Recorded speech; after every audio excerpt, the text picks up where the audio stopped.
Bonjour et bienvenue sur le fauteuil rose Be I Am Vanessa Ama. Je vais vous parler d'un sujet que vous pouvez vous auto-coacher. C'est important aussi de comprendre ce titre et cet épisode de podcast. Donc installe-toi confortablement et c'est parti, on rentre tout de suite dans l'épisode du jour. S'auto-coacher, ça veut dire quoi réellement, concrètement ? Ça veut simplement dire, dans les grandes lignes, après bien sûr on va décortiquer ça comme il faut, ça veut dire prendre ses propres responsabilités. Ok, donc encore une fois, c'est dans les grandes lignes. Maintenant, on va décortiquer un petit peu ce que c'est, pourquoi, comment faire. Parce que tout va partir de toi. Et attention, ce n'est pas te culpabiliser parce que c'est pas du tout mon délire. Et surtout, moi aussi, j'ai été dans cette situation-là. Donc, je me suis posé, tu vois, la question. Et je pense qu'au bout d'un moment, il faut aussi se dire, ma responsabilité, elle est où dans tout ça ? Parce que demain, tu fais appel à une coach sportive.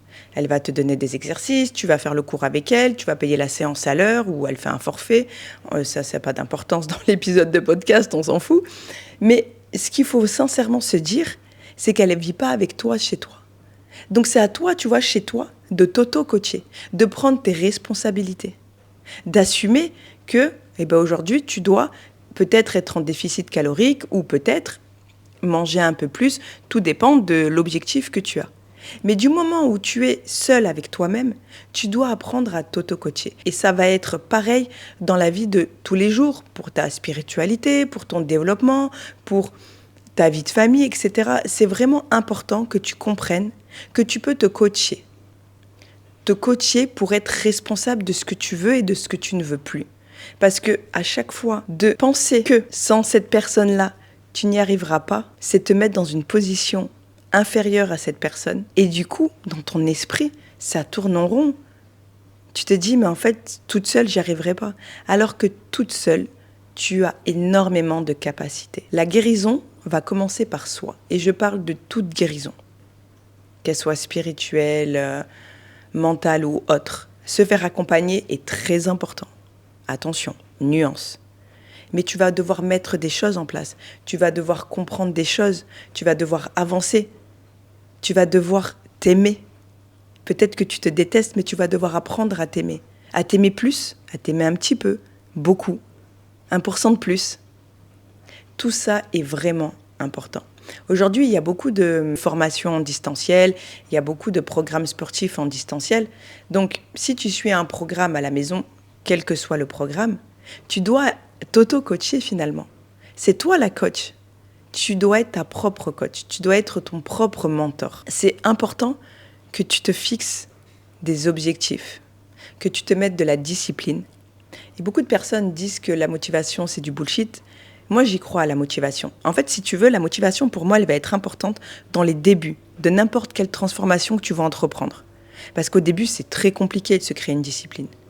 Au fur et à mesure, la discipline, elle arrive. Mais donc, au début, ça va être de la motivation que tu vas devoir mettre en place.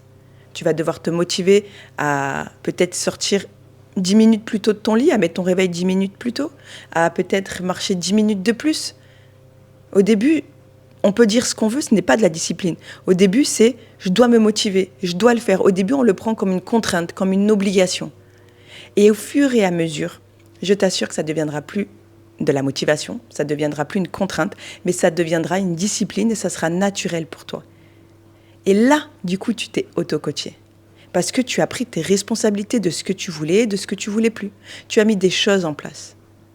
Donc c'est pour ça qu'apprendre à s'auto-coacher, c'est important. Et c'est ce qui va faire la différence sur énormément de choses. Dans ta vie personnelle, dans ton mental, j'allais dire dans ta tête. Dans ton mental, dans ton corps, partout. S'auto-coacher, ça ne veut pas dire avancer seul. S'auto-coacher, ça veut dire demander de l'aide. Et encore une fois, il n'y a pas de honte à demander de l'aide. Mais ça veut dire aussi que quand tu demandes de l'aide, tu mets en place les choses pour lesquelles tu as demandé de l'aide. Parce que certains accompagnements peuvent coûter cher. Donc si tu mets rien en place, déjà, ça va te frustrer, ce qui est humain. Et deuxièmement, tu vas en vouloir à d'autres personnes, donc aux personnes à qui tu as donné les sous, thérapeute, psychologue, coach de vie, coach sportif. Alors que finalement, quand ces personnes-là, tu n'es pas avec elles, elles peuvent rien faire sur ta façon de t'alimenter, sur la façon de te parler, sur la façon de tout. C'est vraiment à toi de prendre cette responsabilité-là. Et encore une fois, je sais à quel point c'est dur. Parce qu'à des moments, on peut se sentir nul, plus bactère, invisible, dans une période sombre. Et moi, ce que je te conseille dans ces cas-là, c'est d'écrire. Écris comment tu te sens. Pas pour faire du journaling, non. Pour vraiment écrire si tu as de la colère en toi. Écris cette colère. Tu vas finir par comprendre d'où elle vient, pourquoi elle est toujours autant présente. Une fois que tu as écrit, tu lis tout ce que tu as écrit à voix haute. Tout. Parce que de l'écrire, c'est important parce que ça va permettre à ton cerveau de se vider. Et après lire à voix haute tout ce que tu as écrit, ça va permettre à ton cerveau aussi de dire « Ok,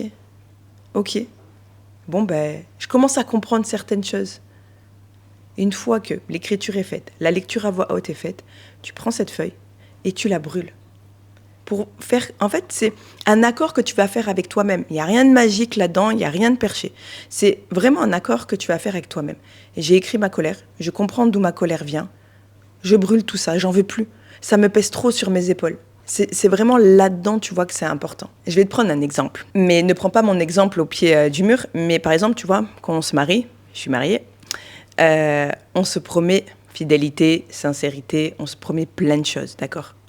Pourtant, des couples divorcent, des couples se trahissent, se trompent, se mentent. Pourtant, ils se sont fait cette promesse à voix haute. Donc si je prends l'exemple du mariage, c'est pour te dire à quel point, en fait, ce que tu vas dire à voix haute, ce que tu vas écrire, ça ne va pas être de la magie. Mais c'est pour te montrer à quel point tu dois être ton propre coach à des moments. C'est vraiment important de se dire, ok, je me prends par la main. C'est moi avec moi. Et dans ces cas-là, je peux te garantir que tu vas avoir des belles surprises sur ta façon de voir les choses, sur ton envie d'avancer, sur ton envie de progresser. Tout ça est vraiment très important. J'espère que tu as compris cet épisode de podcast sur « Vous pouvez vous auto-coacher ». J'espère qu'il t'a fait sens. Partage cet épisode de podcast, partage ce podcast qui est le podcast Le Fauteuil Rose. Je suis Vanessa Ama. J'ai rajouté Ayam parce que Vanessa Ama était déjà pris, donc il fallait que je trouve quelque chose. Et je trouvais que Ayam Vanessa Ama était pas mal pour moi. Donc je l'ai pris, j'ai pris ce pseudo. Je suis révélatrice de talent et de parcours humain. Je suis intervieweuse, podcasteuse et autrice. Je te souhaite la plus belle des journées et n'hésite pas à t'auto-coacher. Tu vas voir, ça fait un bien fou. Ciao!